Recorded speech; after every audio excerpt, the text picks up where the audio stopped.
following program is brought to you in living color.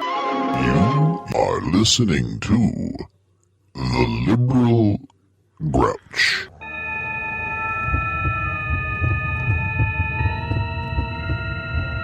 It's a ponderous situation. Are you pondering what I'm pondering? I think so, Dave. But where are we going to find a doctor to hose at this hour? For more than 2 years, a persistent but stupid enemy has misunderstood our desire to live as free people. Long ago, free men stood against a tyrant. Few stood against many.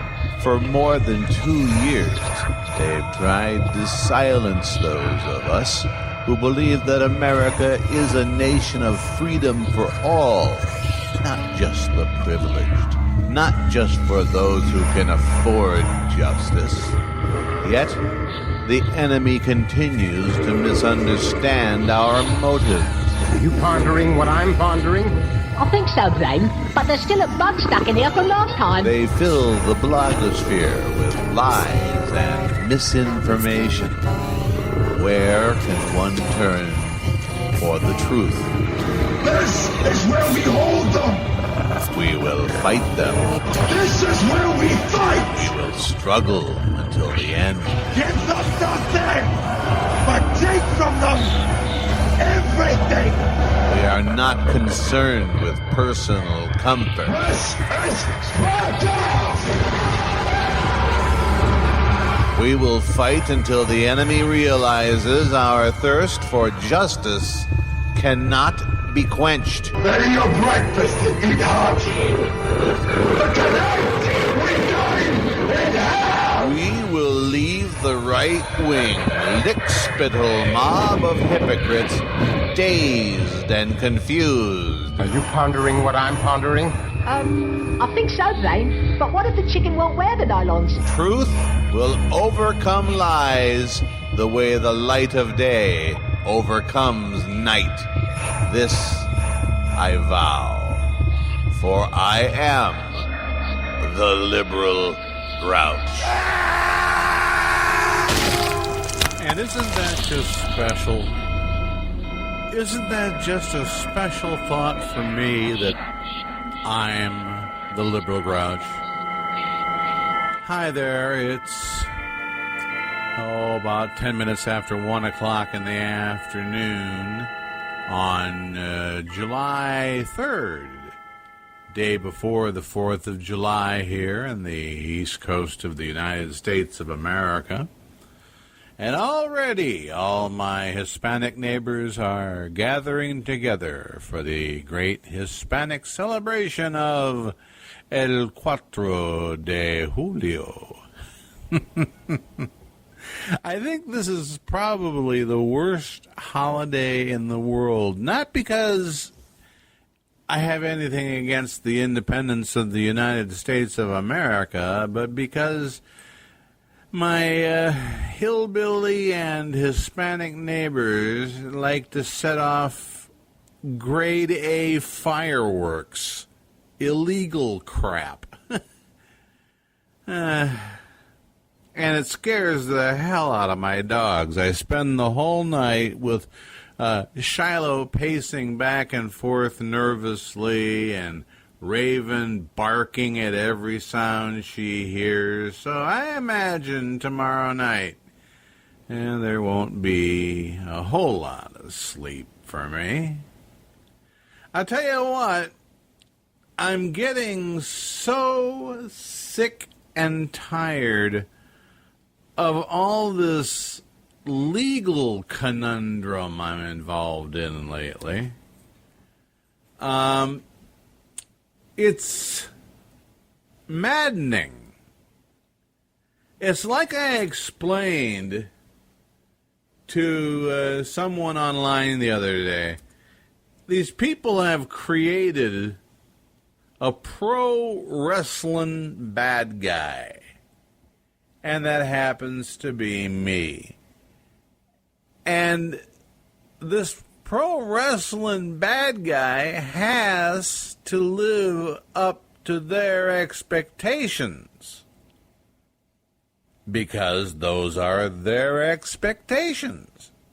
Anything that deviates from the accepted dogma of who it is that I am, the dogma they have created, is to be rejected, is to be ignored, is to be mocked and ridiculed.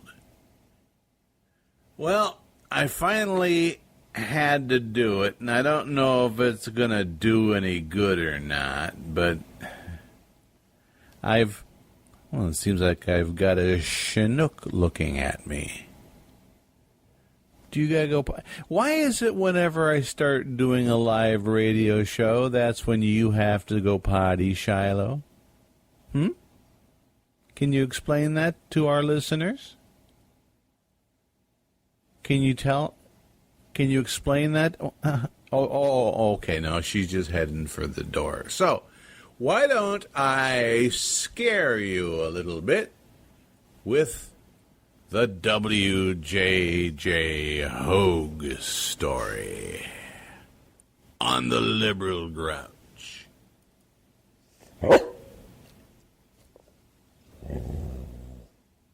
That was Shiloh. And why isn't this playing, I wonder? Hang on. Oh, that's why. Let's just start it again, because I have to turn the volume up, and I'm an idiot. I know I'm an idiot. And that's not the right file either. The Aaron Worthing story. The And liberal that's not grouch. the right one either. This is the W.J.J. Hoggy story.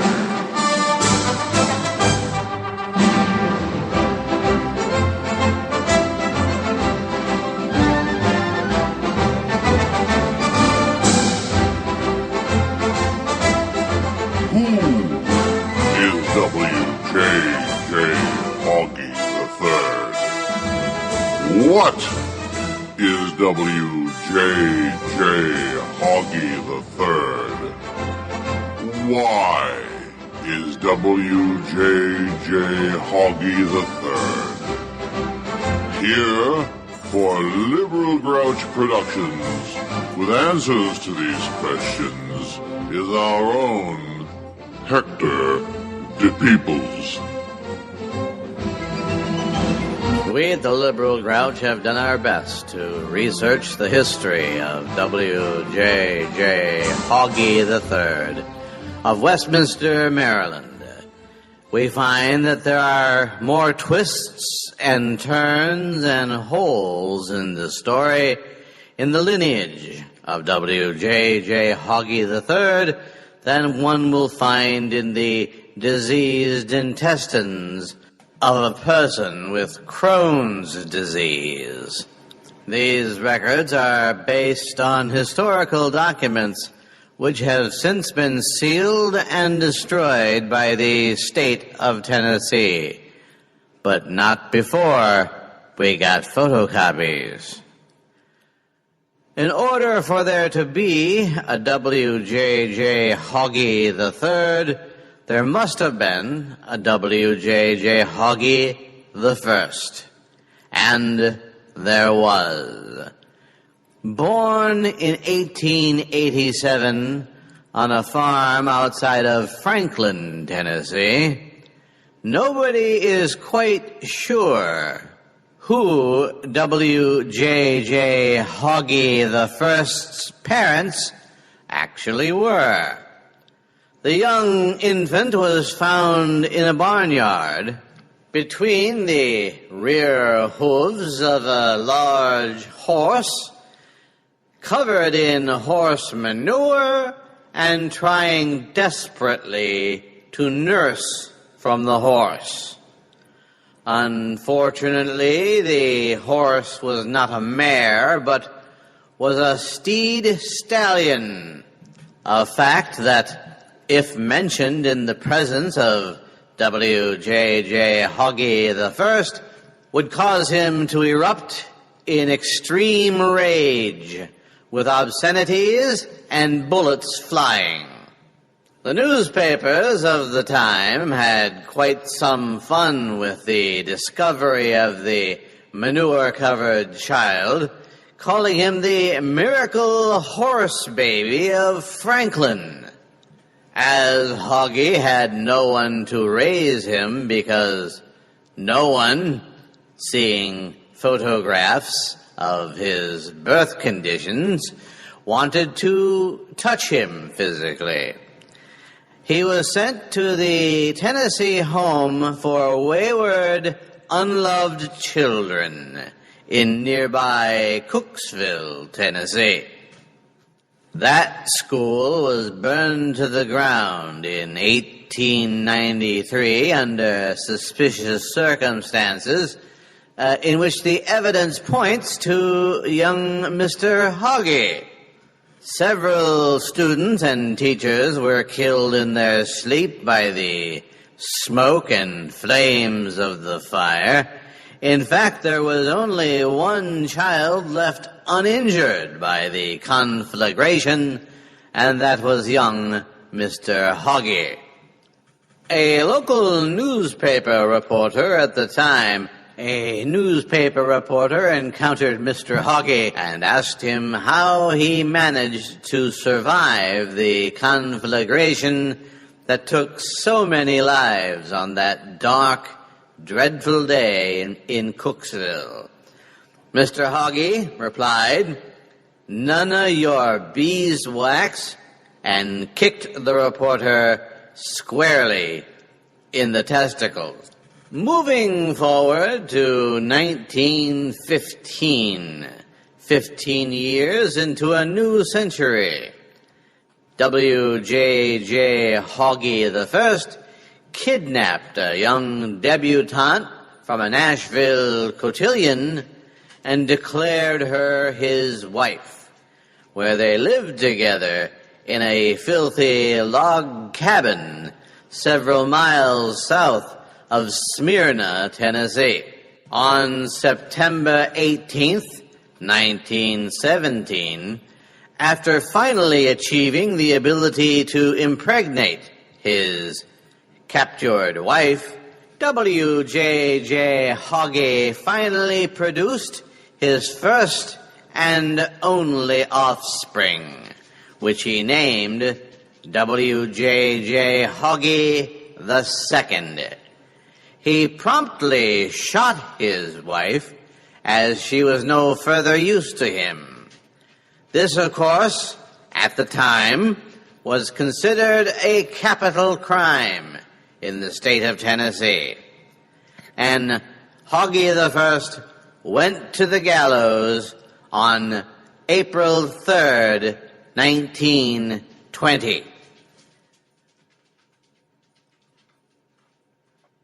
Through much research, we were able to discover that a Edison recording of Hoggy I's final words as he stood on the scaffold just before they put the hood over his head still exists. You bastards can do what you want to me, but make sure my boy is raised properly. Don't ever let him vote for a Democrat.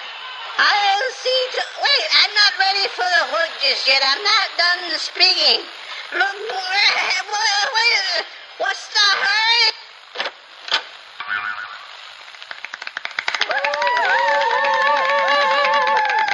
And thus, a worthless life came to an end. That was it for W.J.J. Hoggy I. But what about W.J.J. Hoggy II? Being not quite 3 years old, the opportunities for a fatherless waif like W.J.J. Hoggy II were limited. He was sent to the Nashville Home for Children with limited opportunity, no hope, and no outlook for success, where he proved the title of the school absolutely correct. Released from the school when he was 18 years old, young Hoggy II became a traveling snake oil salesman. Unlike the other snake oil salesmen of the early 20th century, he actually used real snakes, which he would crush and pour their entrails into a bottle and refer to them as snake oil. More than one person died as a result of ingesting W.J.J. Hoggy II's product, and he spent a large portion of his miserable life behind bars at the Tennessee State Penitentiary, where he did a hard time on the rock pile. And by that we don't mean breaking up the rocks with hammers. We mean that he was sexually abused in the late night hours while the guards were busy doing other things on top of the rock pile by other inmates. It was a terrible fate, and it shaped Hoggy II's mentality. On December 8th, 1941, the day after the infamous attack on Pearl Harbor by forces of the Japanese Imperial Navy, there was a general amnesty in Tennessee prisons for eligible young men, provided that upon release from prison, they immediately enlist in the armed forces of the United States to fight the Axis enemy. Hoggy II signed such a pledge, but immediately went into hiding, having inherited his father's gift for deception and connivery, as well as smooth talking. Young Mr. Hoggy, 24 years old at the outbreak of the war, founded a radio station in Clarksville, Tennessee, where he was not only the owner, but the morning radio show host. At first, we thought that perhaps he got his license to broadcast through fraudulent means. After all, he was an escaped felon. But records show that the Federal Communications Commission issued a broadcast license to young Hoggy II in 1944. His station, with call letters that, when spelled out and read aloud, in our research for this program, we had difficulty getting anyone in a position of authority in Clarksville, Tennessee, to admit that there ever was such a radio station.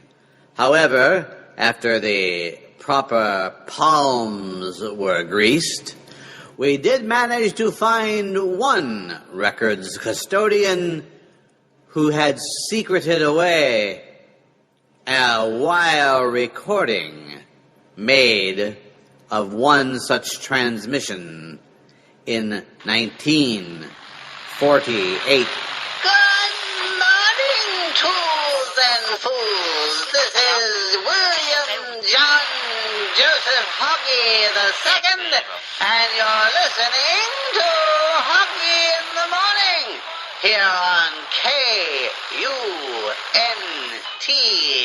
in Clarksville, Tennessee. Yes, and I'm a happy man today. Our little boy, Hoggy III, slept through the night for the first time. We couldn't be more happy. Ha ha! And now the music of Glenn Miller. As congenial and friendly as Hoggy II sounded on the air, he was just the opposite in personality and temperance at home. Being an early riser, he needed to go to bed early in the evening, and he insisted that his entire family, his wife Prudence, and his son, W.J.J. Hoggy III, retire for the evening with him. He was a brutal father, whipping his son with his belt on a nearly daily basis, calling him a poor excuse for a third in such a proud line of Hoggies. It seemed young Mr. Hoggy the Third had no interest in much of anything except in being a broadcaster.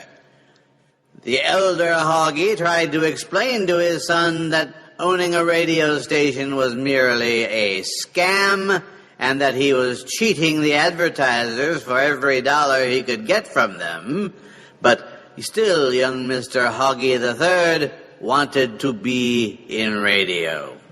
On a tragic day, September 24th, 1957, young Mr. Hoggy III was a 10-year-old when someone listening to the radio station finally sounded out the call letters of K-U-N-T, and there was a meeting in Washington, D.C., at the Federal Communications Commission to deny Mr. Hoggy II a renewal of his broadcast license. We'll merely say the meeting did not go well. Mr. Hoggy, you are the owner and operator of a radio station in Clarksville, Tennessee, are you not? That is absolutely true, Congressman. And the call letters of this radio station are K-U-N-T. Am I not correct? Oh, my goodness, Mr. Congressman, you can spell. That's much better than most of the Democrats in the House of Representatives. This is not the time to be flip and arrogant, Mr. Hoggy. You are in serious trouble. Well, then you be sure to tell me when it is time to be flip and arrogant, and I'll do my best to oblige you. Mr. Hoggy, when you founded and applied for the call letters K-U-N-T, you knew that saying the call letters as if they were a word would result in speaking of a profanity, a guttural reference to a woman's holiest of holies. Were you aware of that at the time? Of course I was, you dunderhead. Good God Almighty, what kind of dunce do you take me for? So you called your radio station K-U-N-T for the purpose of offending the very same people who continued to vote for Democrats into high office. The people who put Roosevelt in for 4 terms. The people who re-elected the feckless and useless Harry Truman. The people who finally wised up and voted for Ike. But even he is far more liberal than I approve. Therefore, I run a radio station, K-U-N-T, with the ideals and glory of the founders in mind, as we adhere to no law but the natural law of God Almighty in heaven. I believe we've heard enough from this witness. I believe we should move to a vote to deny. You will deny me nothing. Oh my God, he's got a gun.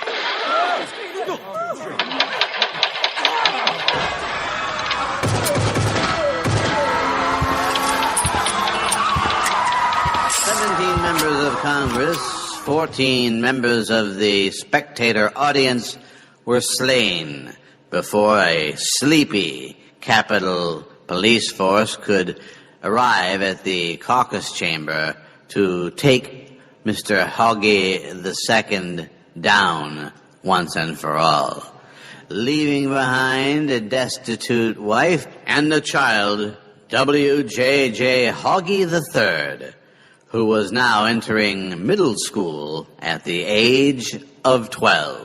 We all know that middle school can be the roughest period in any child's life. Imagine what it would be like to be the child of a mass murderer who committed his mass murder on nationwide TV on all three of the networks that were covering the KUNT hearing. Poor young Hoggy III was subjected to all manner of torment and abuse from his fellow students, and even the nuns at the Little Sisters of the Poor school which he attended were unable to protect him from much that transpired. Things improved, but only slightly, when Mr. Hoggy III matriculated to high school, but only marginally. He tried out to be the water boy for the football team, but he kept tripping over the sideline markers when he was called to take his bucket of water out to the players. We at the Liberal Grouch were able to locate some of Mr. Hoggy III's high school contemporaries, such as Clement J. Stein, now living in New York City. Yeah, I remember Hoggy. He was kind of a standoffish one. Thought very highly of himself, but nobody else seemed to share that opinion. I'll never forget one day when he refused to take a shower in sophomore physical education. He said he didn't want the other boys to see his dirty thing. I guess that's what his mother called it.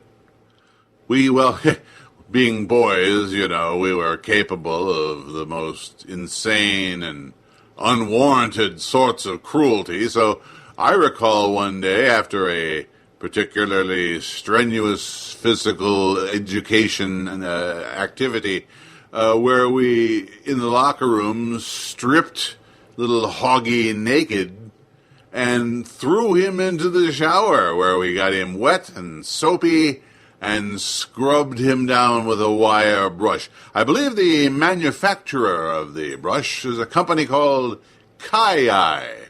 Yes, I believe that's what it was, because we couldn't help but recall the similarity between the name of the product and the sound Hoggy made as we scrubbed a layer of skin off of him. Oh, he didn't even try to fight back. He just laid there and bled like the little pussy we knew he was.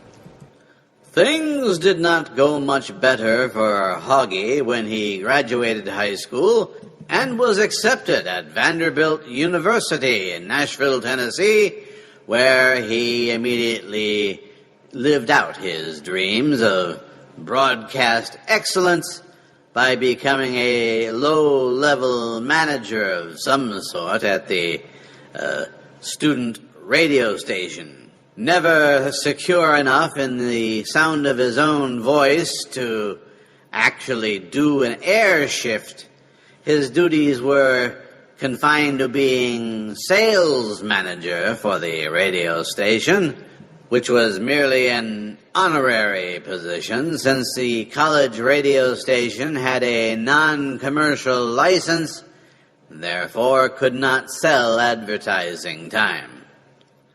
His dreams of being on radio crushed, Hoggy III found love.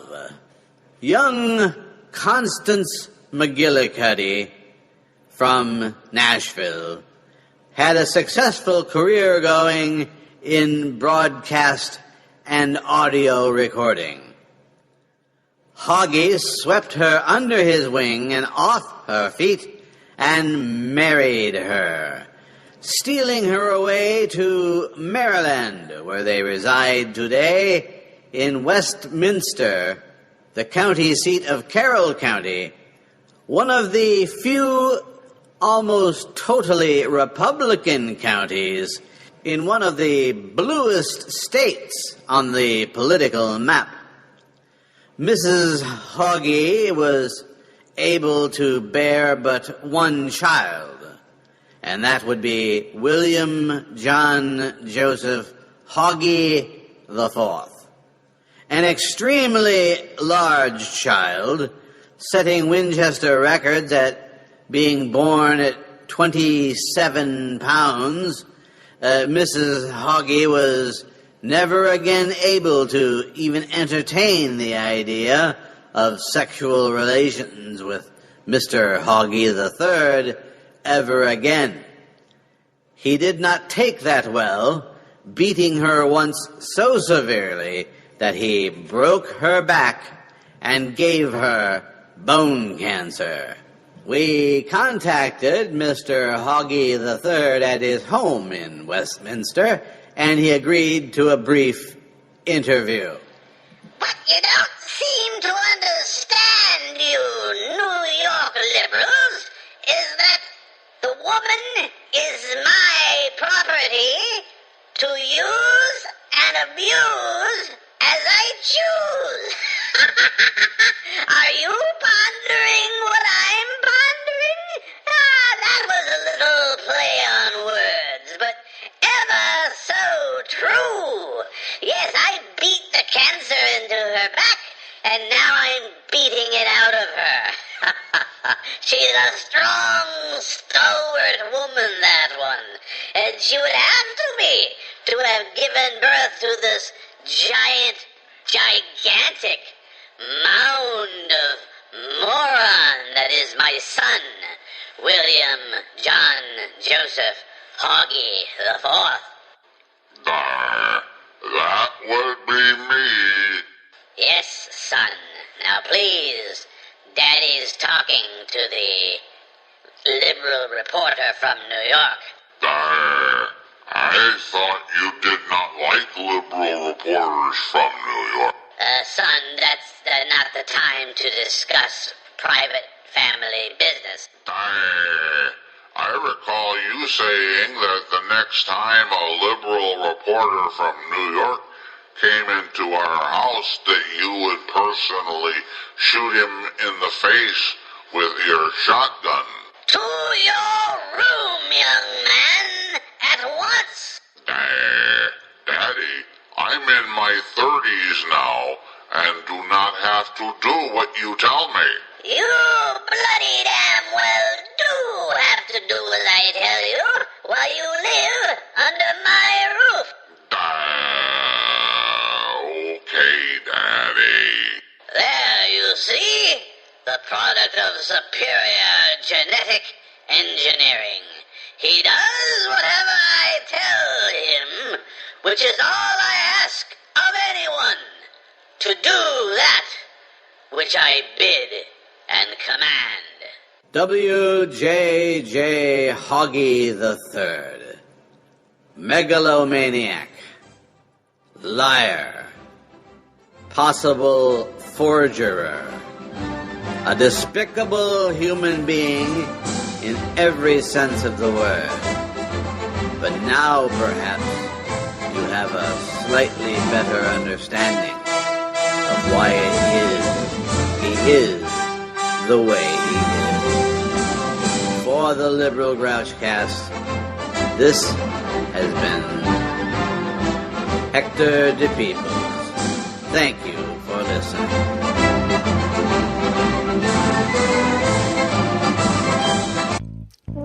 Sandy Hook didn't stop. Oh, heavens. I'm Bill Schmalfeld. This is the Liberal Grouch, our live broadcast. If you happen to be listening between, let's just tell you what time it is now. It's 1:43 p.m. Eastern Daylight Time in the East Coast of the United States of America, as Live 365 sends its signal worldwide. If you want to drop me a line, I've had my Twitter account closed down by these right-wing thugs of whom I speak. What? What do you want now? It wasn't even a half hour ago, and now here you are barking at me again. You're not going anywhere. I hate to be so brutal like that. Nobody cares what you think. I have competition. As I said, I've... all right, hang on just a second. You be quiet. Lay down. Put your head down and take a little nap. There you go. I know what she wants. She came in from the yard and has not been rewarded as of yet. Yeah. You have something coming to you, don't you, huh? You're supposed to get something when you come back into the house, right? You see, my late wife got them used to eating and drinking on a regular schedule, and I suppose I owe it to her memory to keep that tradition alive. So, listen, yeah, we're gonna take care of it, okay? I promise. Oh, she's so sad. Is that right?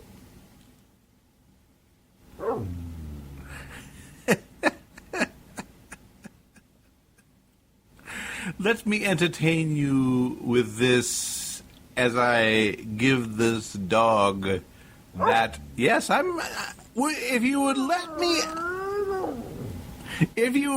me outro and segue into this. See, that's stuff you don't know nothing about. You've never been a broadcaster. You've been a dog your entire life. I've known you since you were a puppy. I've known you your entire life. And you've never done a radio show.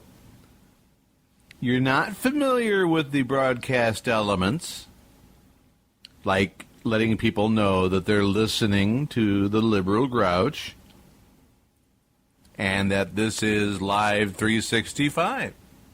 And now I will push this button and begin this song, and I can get you that which you want.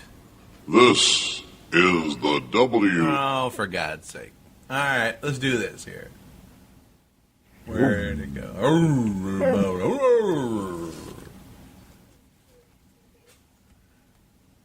I seem to have erased it. No, I didn't. It's right here. Sandy Hook didn't stop me. Gabrielle Giffords didn't stop me. What makes you think anything can stop me?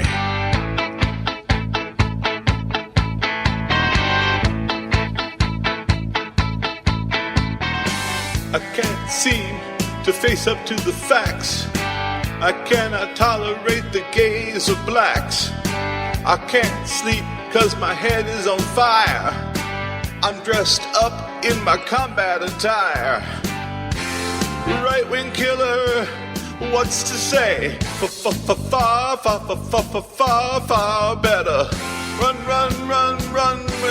Run away. Oh, right-wing killer, black or gay, far better. Run, run, run, run, run, run away. Oh,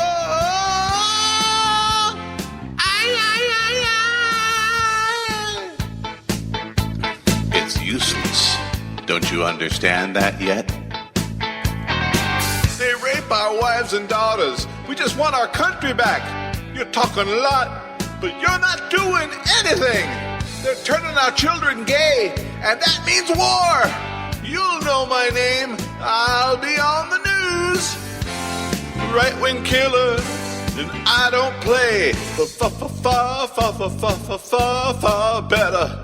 Run, run, run, run, run, run away.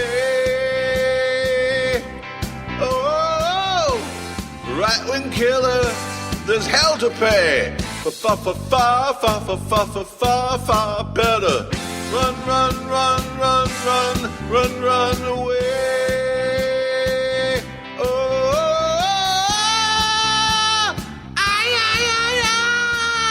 it's not your fault that you're black. You made the choice to be gay. This is what God chose me for, to ignite his racial war, okay? Yeah. Cleanse with pain, stoke the fire. Cable coverage is what I desire. Right-wing killer, have my way. Far better. Run, run, run, run, run, run, run away. Oh, right-wing killer, here to stay. Far better. Run, run, run, run, run, run, run away. Oh.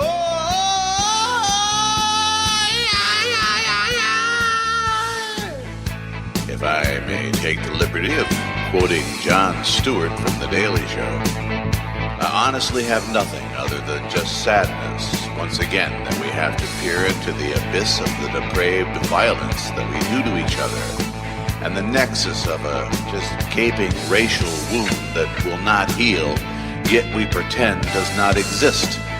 I'm confident, though, that by acknowledging it, that by staring into that, seeing it for what it is, we still won't do jack shit. Yeah? That's us.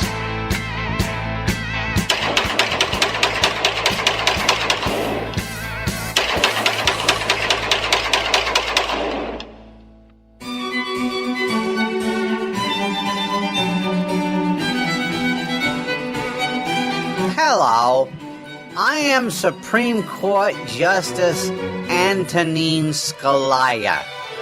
And believe you me, I understand how difficult it is for a non-lawyer to navigate through this complex legal system. And lawyers are so damn expensive. That's why they're all so damn rich. Heck, if you don't got $2,000 to plunk down as a retainer fee, or if the people you want to sue don't have pockets as deep as the Marianas Trench, believe me, I got a room full of 10-foot poles a lawyer won't touch your case with. That's why I recommend ABO, the online legal service for online people needing online legal service. ABBO. It's absolutely free. Register, ask, and wait for ABO's team of competent, experienced lawyers to get around to responding to your legal question. Here are some real-life examples. My ex-husband says he'll let everyone in the church know that I appeared as the center of attention in a bukkake film when I was in Japan on a college trip. It's defamatory, but since it's true, I can't sue for libel. What can I do? That's a toughie. Have you tried contacting a lawyer? An experienced lawyer may be able to help you. Here's another one. I've been attacked by a gang of right-wing extremists who have been attacking me online since my wife died, posting filthy images of her, calling her a dead truck stop whore, and the like. How do I make them stop? That's a toughie. Have you tried contacting a lawyer? An experienced lawyer may be able to help you. Yes, actual free advice from actual lawyers with degrees on their walls and everything. Don't take on the bastards by yourself. Take the advice of Supreme Court Justice Antonin Scalia. Go online to abbo.org.com/questions and ask your legal question. Your lawyer is waiting. Paid non-attorney spokesperson, not approved by the American Bar Association or any other legal sanctioning body that we are aware of. Terms of service indicate that you are responsible for all damages that may or may not occur, even if they did not actually happen. You are listening to The Liberal Grouch. Yo there. Hello. How are you?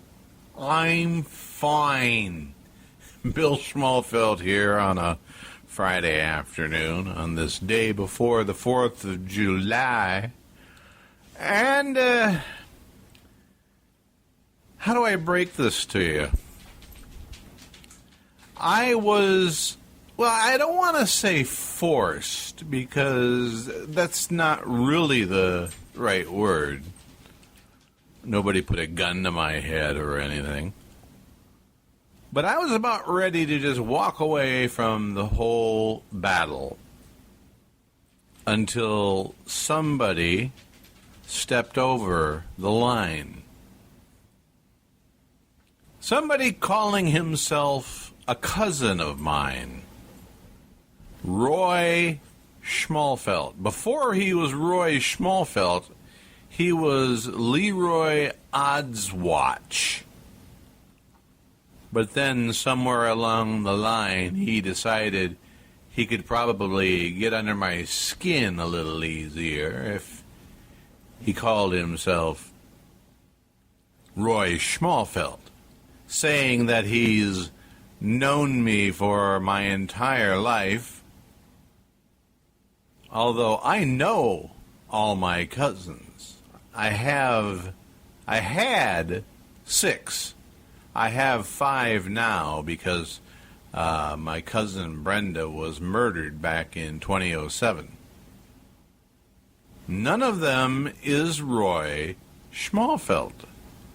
But in an online 2 minutes of hate, right out of Orwell's 1984, Roy Schmalfeld posted in the comments section at the website billysays.wordpress.com, he wrote that I had raped someone he loved, and because of that, I would go to hell.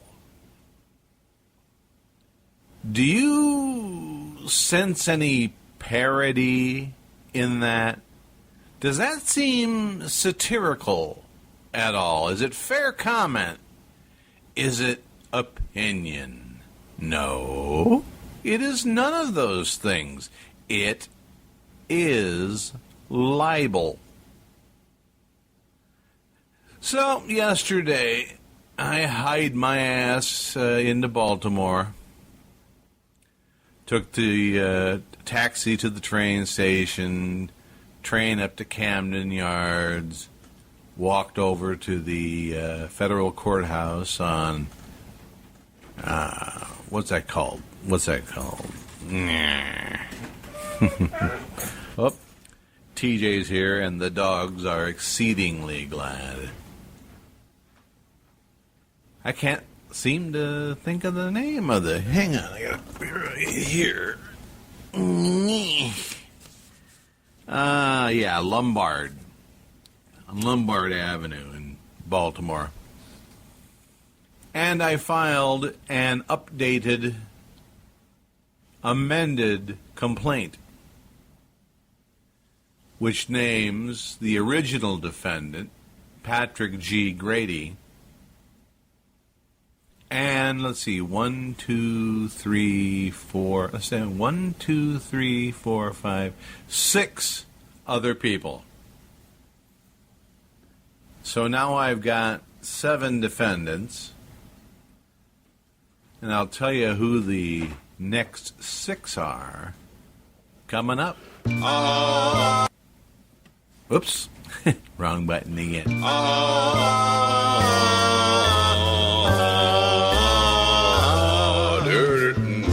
Crendler or Grady, you can't make up your mind which one you are. I'd like to wake up and find Crendler or Grady.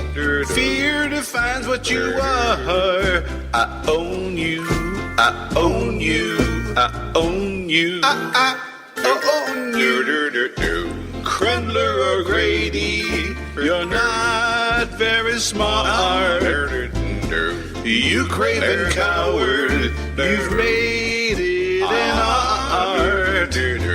Crendler or Grady, fool whichever you are. I own you, I own you, I own you. You write like a moron, and I'm being kind. There's no use in fighting. What's yours will be mine. Crendler or Grady, I'll see you in court. Won't strip you naked, I'll leave you some shorts. Crendler or Grady, do you know who you are? I own you, I own you, I own you, I own you.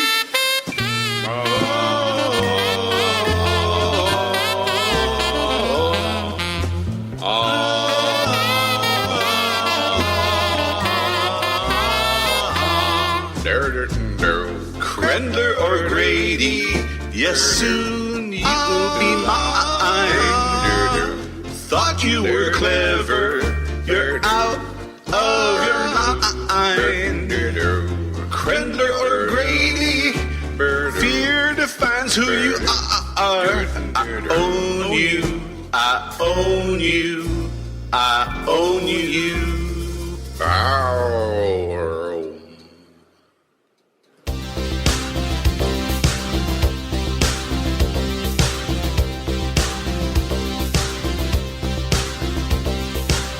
You can prance if you want to, you can lick your friends behind. Cause your friends aren't clean, they're revolting and mean, they're a real plague on mankind. Say, you can do what you're doing if it gives you peace of mind. Cause you can act like you come from out of this world, to reality you are blind. And you can prance. Come see.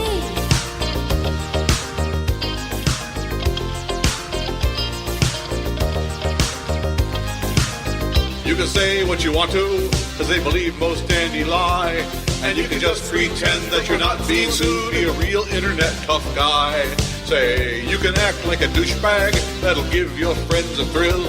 And you can be real rude and totally unglued, and you can prove you're an imbecile. And say, you can prance, nothing is in your control. You can prance, digging a deeper hole. You can prance, everybody look at him go.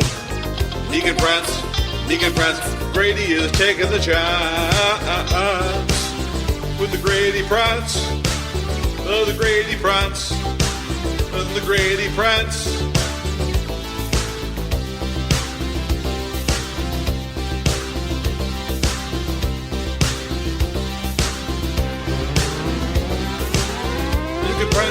until we all know you've lost your mind. Your wife thinks you're a loser, anonymous abuser. Schmallfeld's gonna sue you blind. Say, you can do what you're doing if it gives you peace of mind. Cause you can act like you come from out of this world. To reality you are blind. And say, you can prance, nothing's in your control. You can prance, digging a deeper hole. You can prance, everybody look at him go. He can prance, Grady is taking the chance. Well, the Grady prance, well, the Grady prance, well, the Grady prance, well, the Grady prance, well, the Grady prance, was the Grady prance. It's the Grady prance. It's the Grady prance. It's the Grady prance. It's the Grady prance. It's the Grady prance. It's the Grady prance. Why, hello there. This is the ghost of Johnny Cochran. You may remember me as the slick son of a bitch who convinced a jury that O.J. Simpson did not slaughter his wife and a friend of hers like kosher lambs because some cop used a racial slur. Yep, that was me. And now I'm here to tell you how you can get the same kind of legal advice absolutely free. Go online and log on to justaskem.com. There you'll find skillful, devious, crafty, disbarred attorneys who will give you advice guaranteed to give you the upper hand in any legal situation you may be facing. Here is a real-life example. I recently had an unnecessary hysterectomy on the advice of a doctor who I found out later was actually a dentist. I'll never have children. I've lost all interest in sex, and my husband left me 6 months ago. Who can I sue? Did you sign a waiver of liability? What's that? Oh, honey, you better come in for your free consultation. The first thing we'll do is have you sign a waiver form. Well, gee, that sounds all nice and legal and stuff. It almost is. And if we can do that to her, we can do that to you too. Go online right now and log on to justaskem.com. I may be dead, but I'm still making money. In this case, the words free and absolutely free are intended to indicate a $150 service charge. Since that money does not go to legal services, it is not a legal fee. The word guarantee does not imply that you will receive the desired outcome. If we lose your case, what you're going to do about it? Sue us? Good luck with that, nitwit.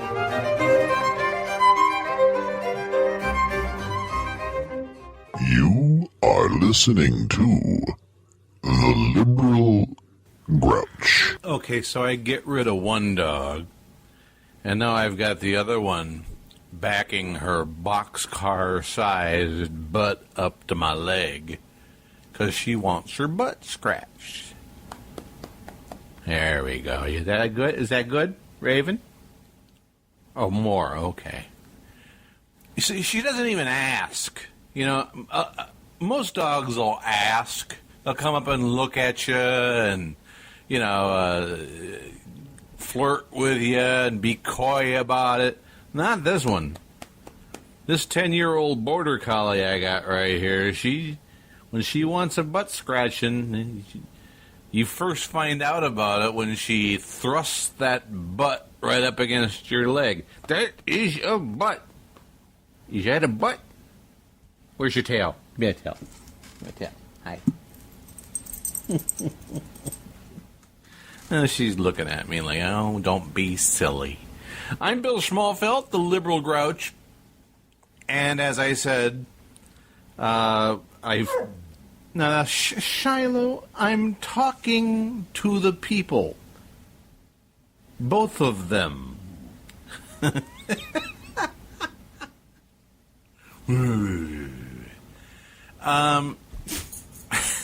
Not one of them's got asthma. Anyway, I've filed an amended complaint with the United States District Court for the District of Maryland, Northern Division. Let's just ignore her. Originally, the case was me against Patrick G. Grady of Palatine, Illinois.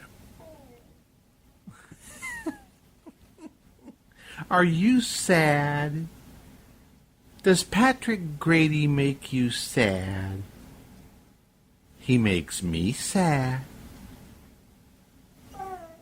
Yeah, he's not a very nice man. Well, now she comes over here. He's not a very nice person. And Daddy has to sue him. Yeah. Because of all the stuff he's done. All the libel. All the false light invasion of privacy. All the... Yeah, that's the worst part. The intentional infliction of emotional distress. Now I believe she's going to look for a ball for me to throw for her. No, she's standing by the door, and she was out just an hour ago, so I ain't falling for it. So anyway, after Roy Schmalfelt, it makes me sick to even use my last name with this creep, because it's obviously a fraud. I've added... Let's see, 6 more names to the lawsuit. Where's your ball? Do you have one? A football? Go get a football. Go get a job. Go get some meaningful employment.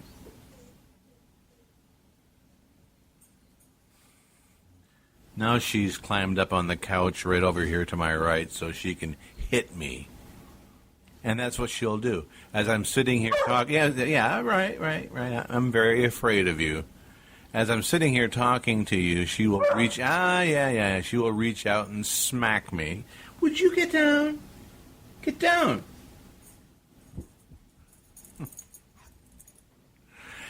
Let me finish the show. Okay? Can I finish this? And then I'll take you to Disneyland. Would that be fun? Would you like to go to Disneyland? Would you like to go to the rendering plant? Anyway, here are the 6 names. I think Shiloh's trying to censor me. Here are the 6 names I've added to my lawsuit in my first amended complaint, alleging defamation, false light invasion of privacy, intentional infliction of emotional distress. Yeah, you got emotional distress right now, don't you? The aforementioned Roy Schmalfelt, a pseudonymous blogger, is on the list. Yeah, I added him. I told you I was gonna. Also, Howard Earl, another pseudonymous blogger. He'll be a co-defendant. Ashtara, a.k.a. Dread Pirate Zombie Morgana. I have a fairly good idea who she is, but I can't say so with 100% certainty. So, We'll just list her as a pseudonymous blogger until the subpoena process gets rolling. Nobody cares what you think, Bright Eyes.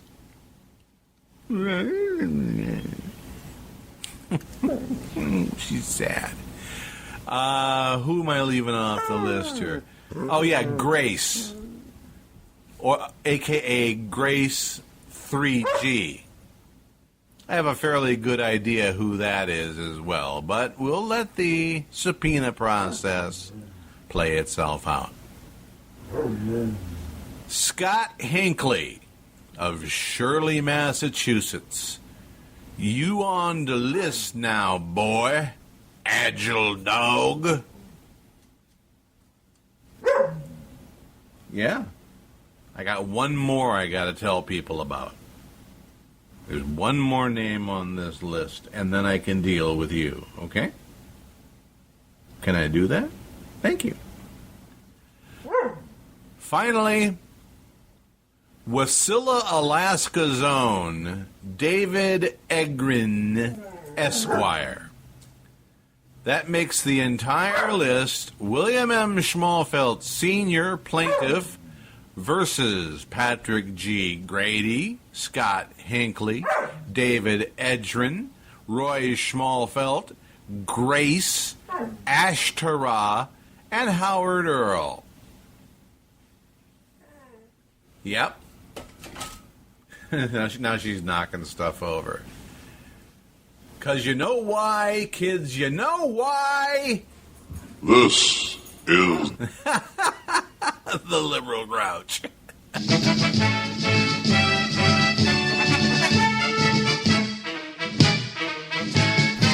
The ram has touched the wall. That was the old-time Roman battle call. And what that meant was that you must surrender your weapons tender, and Caesar would let you live. But all that matters, the ram that batters, once it touches your walls, he won't forgive. The ram has touched the wall. And in the old days that meant towns would fall. But nowadays some guy who thinks he's Caesar, this wheezing geezer, who thinks he's smarter than all, up to his neck in shit, he don't know when to quit. The ram has touched the wall. The ram has touched the wall.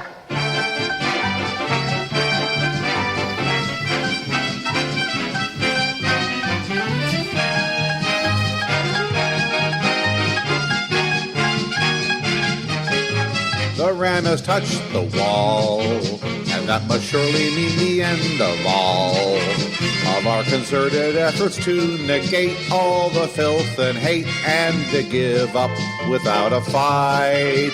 Yet every pervert will feel the butt hurt when they see I've cut them dead to rights. The ram has touched the wall, but the specific ram, he's got no balls. And all that he can do is sit and mumble and break and crumble, 'cause he's behind the 8 ball. He may not know it yet, but he will soon regret. The ram has touched the wall. The ram has touched the wall, but it is not the wall he thought would fall. The chowderhead who causes agitation through defamation, I'll see him soon here in court. This snotty whiner, a palatiner, better hope that I'm the forgiving sort. The ram has touched the wall. It turned out not to be a ram at all. Who would have guessed that stupid right-wing creeps would show up with sheep? In fact, the ram was a lamb, and you should hear them cry. Now that we've caught the lie, oh, the wall has touched the lamb, poor little sheepy. The wall, the wall, the wall, the wall, the wall has crushed the lamb.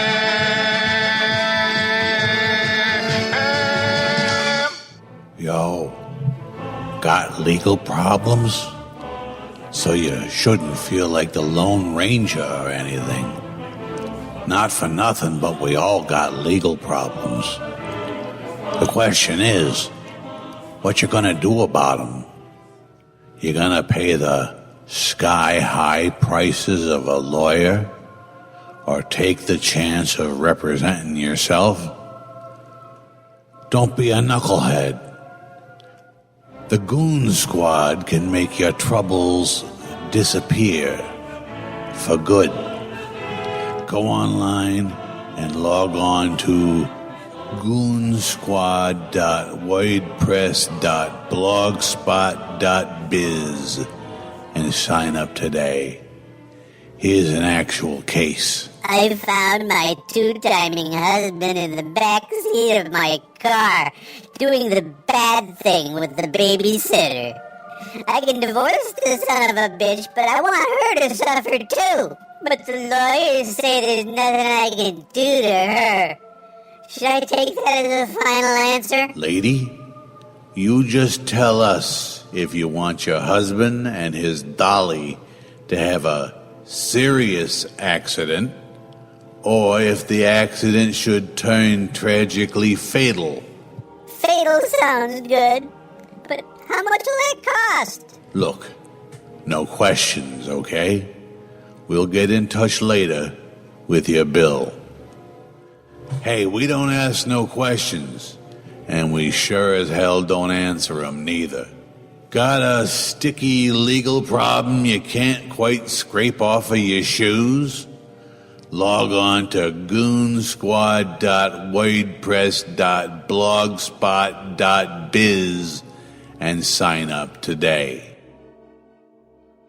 Fees are figured on an annual basis with weekly interest payments, or the VIG attached. You will be finished paying when we say you are, and we don't deal well with snitches.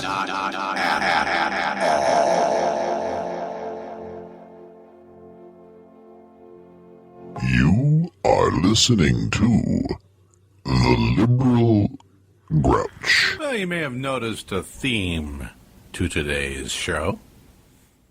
I won't insult your intelligence by referring to it. I'll have more to say on this subject on Monday's get-together.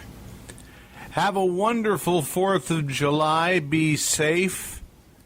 And if you're one of those idiots that goes out and shoots your guns into the air, don't do that, because the bullet's got to come down. And when it comes down, it might kill somebody, all right? So don't be stupid. Be safe, be sane, have a great time, because you never know. You never know when you're going to get another chance here in these end times. That was my cue. In these end times. Daily Show, CNN, GOP is not your friend. Christian right sitting tight and making other folks fight. When this heart Huckabee, no thinking, ass thinking. Watch a Marshall law, even in Arkansas. Kill a Muslim or a Hindu, what's the difference? Make a deal, fuck you. Uh-oh, this means we lose. Nominee, not for me. Why choose? Testament, the lies. Offer me some respite, offer me quietude. I decline. It's the end of all days as we know them. It's the end of all days as we know them.